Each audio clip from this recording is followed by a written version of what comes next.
All right, well, doing another video. Yeah, I thought I should. It's kind of fun, actually, for me. A few people said they like it even, so that's cool. I guess there's a few things that I wanted to talk about today.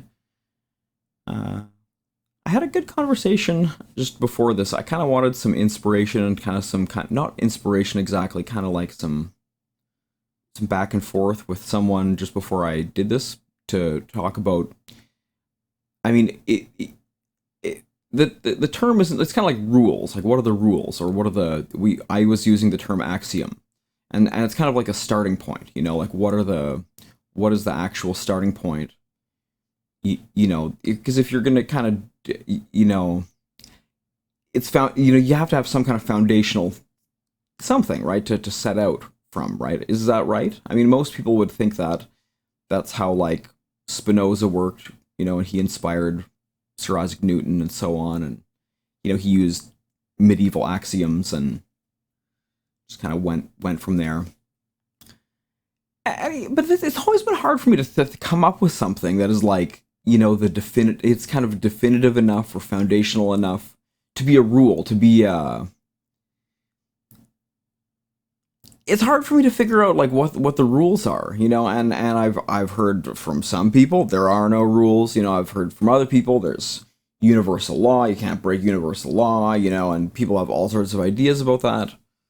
From my observation,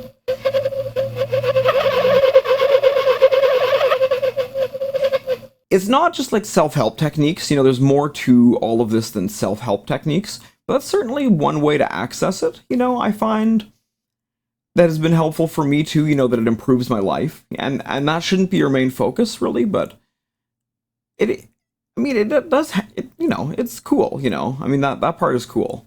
So, I mean, if you can use like a rule for yourself, what would that be? And I've made a few rules for myself, like when I was a kid I had to wear my toque all the time, and couldn't take it off for school pictures or anything.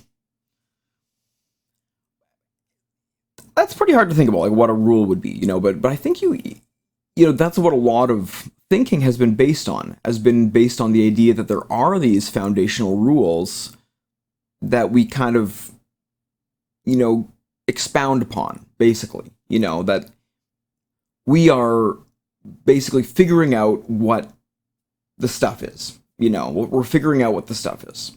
But I don't really view it that way. I don't really view it that way. I hope you follow. Like, I mean, in the sense of we go. I mean, in medieval, like, I'll just use the example of medieval philosophy. So basically, there were axioms, there were rules that you couldn't go against. I mean, in philosophy in the Middle Ages, you absolutely couldn't. Of course, there were lots of heretics. That's a whole other story. They didn't write anything generally, except for maybe what's that guy who wrote the chemical something of, that's a good guy. I'll try to remember his name next time. He's like one of my favorite writers for sure from the 14th century. But he's not a heretic. He's like accepted by the church. But I mean, if you read his stuff, it's like, what's going on here? But but yeah, it's kind of like we're trying to figure out, like in the Middle Ages, it was trying to figure out the will of God or something, kind of trying to figure out like how to know God, and that was a big thing in the Middle Ages, and that still kind of creeps into our discourse today, even like how to know God. Like, I mean, there's still a lot of people are kind of rejecting that now, but it's still one valid approach, and that's kind of more medieval. But that's you have these kind of axioms like God is such and such, God is such and such things, or there, and that's what Spinoza used, was these kind of traditional axioms, and then he created quite a radical work, based on that, and so I think because of Spinoza,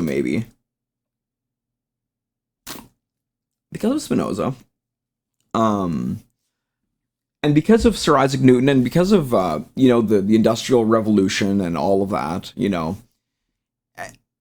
it's sort of like we think that we can just rely on the rules, right? But and we can observe rules in some cases, but they're not really fixed rules when you observe things more closely, or with a little bit different perspective, maybe, or with a little bit more wide open kind of, like, not narrowing it down so much, because obviously you can make a specific rule like every time I touch my nose right now, I touch my nose right now. I mean, that's pretty easy to make a rule about, right?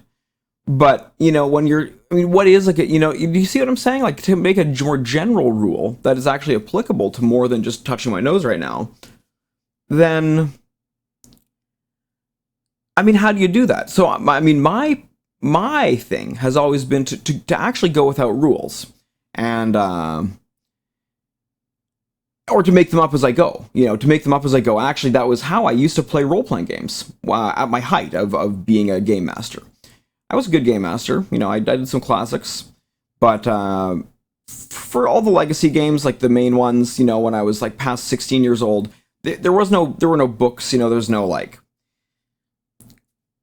we'd roll dice. I mean, there'd be some meaning to that, but we'd kind of make it like it was like based on, there's so many systems you can use, and the thing is that in your life, you don't have to rely on a rule, you don't have to rely on a rule all the time. At all.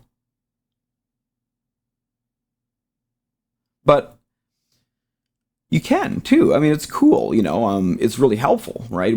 But we make our own rules, You the boss, you the boss, you the boss, think about it. Seriously, it's cool. And like people, that's a big responsibility to make the rules, right? It's a huge responsibility. And most people shy away from it. They'd rather someone else make the rules, right? They want, so you make the rules, But, yeah, I mean, yeah, I've been pretty defiant in my life, and I've challenged a lot of rules, but,